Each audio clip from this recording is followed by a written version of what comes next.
மட்டுமே நம்ம பயணி தான். எந்த ஊர்ல போய் 15 நாளைக்கு மேல தங்குவோமோ அப்படி இருந்தா அந்த கசருங்கிற சட்டம் மாறிடும், 4 ரக்காத் ஆயிடும்.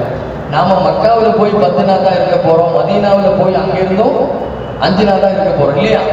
அப்ப முழுக்க முழுக்க பயணத்தில் இருக்கிறதுனால நமக்கு அந்த பயணத்தினுடைய எல்லாமே 2 ரக்காத் தான். அதனால மக்காவில் இமாம் வந்து ஒவ்வொரு 4 ரக்காத் தொழு வச்சுட்டு இருப்பாரு. அஜர்த்து சொன்னாரு எனக்கு 2 ரக்காத் தான் சொல்லிட்டு இமாம் அத்தையாத்தில் இருக்கும்போது நாம பாட்டுக்கு அஸ்ஸலாமு அலைக்கும் வரஹ்மத்துல்லாஹ் சலாம் கொடுத்து செஞ்சக்கூடாது, தொழுகையே முடிச்சிடக்கூடாது. அந்த ஊர் இமாமை பின்பற்றி தொழுவும் போது அங்க 4 ரக்காத்து தொழுதுக்கணும். நல்லா புரிஞ்சுக்கணும். நமக்கு 2 ரக்காத்து 4ங்கிறது எப்ப தெரியுமா? அங்க உள்ள இமாம் இல்லாம இப்ப நம்ம போறோம், நம்ம எல்லாருமே ஹரமுக்கு போறோம்னு வைங்க, நம்ம போற நேரம் அங்க தொழுகை முடிஞ்சிருச்சு. அங்க உள்ள தொழுகை மகரிப் முடிச்சுருவீங்களேன் அல்லது இஷா முடிச்சுருவீங்களேன்.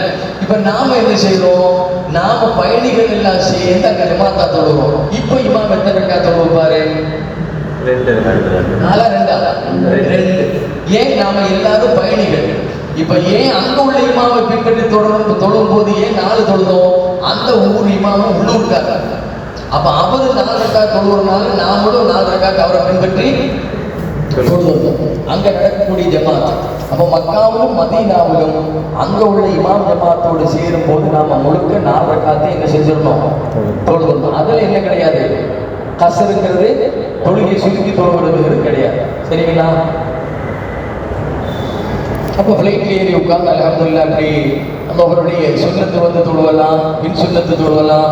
இது பயணத்தில் அல்லாஹ் வந்து நமக்கு 2 ரக்காத் ஆக்கினது என்னன்னு சொன்னா, பயணத்தினுடைய சிரமங்களை மேற்கொண்டு மக்கள் தொழுகை என்ன செஞ்சிடக்கூடாது, ரொம்ப டயர்டா இருக்குன்னு தொழுவாம போயிடக்கூடாது. அதுக்கு தான் இந்த நீண்ட தூர பயணத்தில் அல்லாஹ் சலுகை தந்திருக்காங்க. அப்ப இன்னைக்கு நமக்கு பயணங்கள் வந்து சிரமமா சொல்லுங்க பார்ப்போம். ரசூலுடைய காலத்துல ஒட்டகத்துல போனாங்க, குதிரையில போனாங்க, வெயில்ல மழையில போனாங்க. ஓகே, இன்னைக்கு நம்ம செய்யக்கூடிய பயணம் எப்படி இருக்குங்க? ராகத்தா போய் ராகத்தா வர்றோம், எல்லாம் குழு குழுன்னு ஏசியில போறோம். அது சவுதி பிளைட்ல ஏறி உட்கார்ந்தீங்கன்னா லெவலே வேற. போய் உட்கார்ந்தோடனே வெல்கம் ட்ரிங்க்ஸ் வரும். ஆப்பிள் ஜூஸ் வேணுமா, ஆரஞ்சு ஜூஸ் வேணுமா, பைனாப்பிள் ஜூஸ் வேணுமா, சுலைமானி வேணுமா, என்ன குடிக்கிறீங்கன்னு வரும். ஏறி உட்கார்ந்து 1/2 மணி நேரத்தில் அதெல்லாம் பிடிச்சி கொஞ்சம் குழுகுழு ஆனோடனே அடுத்த 1/2 மணி நேரத்தில் சிக்கன் பிரியாணி வேணுமா, வெஜ்ஜு சாப்பாடு வேணுமா, பீஃப் பிரியாணி வேணுமான்னு அடுத்த ரவுண்டு வரும். எல்லாம் வாங்கி பிஸ்மில்லான்னு சாப்பிட்டு எல்லாம் தூங்கி முழிக்காம இன்ஷா அல்லாஹ் இபாதத்துடைய விஷயத்தில் போகிறதுக்கு முன்னாடி நல்ல ரெஸ்ட் எடுத்துக்குங்க. இந்த நம்ம நைட்டு பயணம் இங்கேருந்து ஸ்டார்ட் ஆகிறது, நைட்டு பயணம். அந்த பயணத்தில் கொஞ்ச நேரம் தூங்குவோம். அதாவது இரவு தூக்கம் மிஸ் ஆயிடுச்சுன்னு சொன்னாவே மறுநாள் காலையில் ஒரு மாதிரியா இருக்கும். அந்த மாதிரி உள்ளவங்க, இந்த வயசானவங்க எல்லாம் நாள் எல்லாம் கொஞ்சம் நல்லா என்ன செய்யுங்க, புறப்புறதுக்கு நாள் அன்னைக்கு பகல்ல எல்லாம் கொஞ்சம் நல்ல ரெஸ்ட் எடுத்துங்க. இன்ஷா அல்லாஹ் நம்ம இரவுல போய் அப்புறம் மறுநாள் பகல் ஃபுல்லாக நம்ம ஹரமுக்கு போகும்போது இன்ஷா அல்லாஹ் அசர் டு மகரிபுக்குள்ளதான் நம்ம மக்காவுக்குள்ள என்ட்ரு ஆகும். அசர் டு மகரிபுக்குள்ளதான் நம்ம மக்காவுக்குள்ள போவோம். நம்ம போன உடனே நேராக லாட்ஜுக்கு தான் போவோம். அங்கே கொண்டு போய் நம்முடைய லக்கேஜ் மற்ற இதுகள் எல்லாம் வச்சுட்டு அதுக்கு மேலே தான் நம்ம உதவெல்லாம் செஞ்சு தயாராகி இரவு உணவெல்லாம் சாப்பிட்டுட்டு அப்புறம் தான் நம்ம இன்ஷா அல்லாஹ் உம்ராவுக்கு போவோம். நம்ம உம்ராவுக்கு இஷாவுக்கு பின்னாடி தான் உள்ளே போவோம் ஹரமுக்குள்ள. அப்போ கொஞ்சம் கூட்டம் என்ன செய்யும், இஷா தொழுத உடனே மக்கள்லாம் சாப்பிட்றதுக்கு தூங்குறதுக்கு ரூமுக்கு வந்துடுவாங்களா இல்லையா? நாம் இஷாவுக்கு பின்னாடி உள்ளே போகும்போது கொஞ்சம் ஃப்ரீயாக இருக்கும். இன்ஷா அல்லாஹ் அமல் செய்கிறதுக்கெல்லாம் ரொம்ப லேசாக இருக்கும். எல்லா இடத்துலையும் நல்லா புரிஞ்சுக்கணும். சிலர்கள் இருக்கிறீங்க, அது ரொம்ப கஷ்டம். என்னென்னா எங்கேயாவது போகிறதுன்னு சொல்லிட்டு போகிறது இல்லை. நீங்கள் எங்கே போனாலும் இப்போ இதில் இன்ஷா அல்லாஹ் உஸ்தாத்மார்களே 4-5 பேர் இருக்கிறாங்க. நீங்கள் எங்கே போனாலும் ஒருத்தர்கிட்ட சொல்லி குறைஞ்சது ஒரு ஹாஜிமா போகிறீங்களா, உங்கள் கூட இருக்கிற இன்னொரு ஹாஜிமா ஒரு நல்ல ஃப்ரெண்ட்ஷிப் வச்சுக்கோங்க. ரசூலுல்லாஹ் சொன்னாங்க, இந்த பயணத்தில் ஒரு நல்ல தோழனை ஆக்கிக்கோங்க, ஒரு கூட்டாளி. எப்படிப்பட்ட கூட்டாளி? இபாதத்தில் நன்மை செய்யக்கூடிய கூட்டாளி. இப்போ உங்களுக்கு தாய்மார்களுக்கு நைட்டு 1 மணி, எத்தனை மணிக்கு? நைட்டு 1 மணி கணவன்மார்கள் எல்லாம் கொரட்டை விட்டுட்டு படுத்து தூங்கிட்டு இருக்காங்க. நம்ம அம்மாமார்கள் 5 பேர் 10 பேர் எந்திரிச்சு ரூமில் இருந்து எந்திரிச்சு ஹரமுக்கு நைட்டு 1 மணிக்கு எங்கே போகிறாங்களா? தவாஃப். போகலாமா போகக்கூடாதா? 100% போகலாம். அல்லாவோட வீடு, எந்த பயமும் இல்லை, எந்த பயமும் இல்லை. அல்லா அந்த வீட்டை பற்றி சொல்கிறான், இந்த வீட்டுக்குள்ள யார் வந்துட்டாங்களோ மமன் தசகான ஆமினா, இந்த வீட்டுக்குள்ள எந்த பயமும் இல்லை, எந்த அச்சமும் இல்லை. ஒரு சொந்த வீட்டுக்குள்ள நம்ம போகிற உரிமையை விட இன்னும் உரிமை எடுத்துக்கிட்டு அல்லாவோட வீட்டுக்கு போகிறோம். அப்படி தான் நடக்குது. ஆண்கள்லாம் நல்லா தூங்கிட்டு இருப்பாங்க. தாய்மார்கள் பார்த்தீங்கன்னா இஷா எல்லாம் முடிச்சுட்டு 11 மணி 12 மணிக்கு எல்லாம் புறப்பட்டு போகிறாங்க. போய் ஃபுல்லாக தவாஃப் செஞ்சுக்கிட்டு பள்ளியில் ஏத்திக்காக இருந்துட்டு காலையில் சுபு தொழுது வருவாங்க. நிஜமாக எங்கே நேற்று ஆளவே காணும். நாங்கள் நைட்டெல்லாம் ஹரமில் ஏத்திக்காக இருந்துட்டு வர்றது. மாஷா அல்லாஹ். இதுக்கு தான் நம்ம போகிறோம். சும்மா திட்டு அங்கே வேற நல்லா எப்போ பார்த்தாலும் கறி மீனுமா கொடுப்பாங்களா, நல்ல ஜம்முன்னு மெத்த வேற இவ்வளோ மொத்தத்தில் இருக்க. போய் உட்காந்தோடனே அப்படியே ஒரு 4 ஆட்டம் மெத்த அப்படியே ஃபுல்லாக பிடிச்சிக்கிட்டு அல்லாம மிஸ்மிக்கு அமர்த்து வாங்கியான்னு ஏசியை போட்டு படுத்து அதில் ஒரு பெரிய ஒரு விரிப்பு வச்சிருப்பான். தலைவலியாக போட்டாச்சா தோஹரங்கே, அசரங்கே, மகரிபுங்கே, இஷாங்கே ஒன்றும். இப்படியும் சிலர்கள் இந்த பயணத்தில் இருக்கிறாங்க. அதனால நம்ம போகிறதெல்லாம் எதுக்கு? அந்த நியத்து மனசில் வேணும். இதே மாதிரி நம்ம எந்த நோக்கத்துக்கு போகிறோமோ அதில் கரெக்டாக இருக்கும். அல்ஹம்துலில்லாஹ். நேரத்துக்கு சாப்பாடு, நேரத்துக்கு உங்களுக்கு சாயா, எந்த நேரம் வேண்டாலும் நீங்கள் சாயா போய் நீங்கள் போட்டு இது பண்ணிக்கலாம், குடிச்சுக்கலாம். அந்த மாதிரி உள்ள எல்லா செட்டப் அங்கே இருக்குது.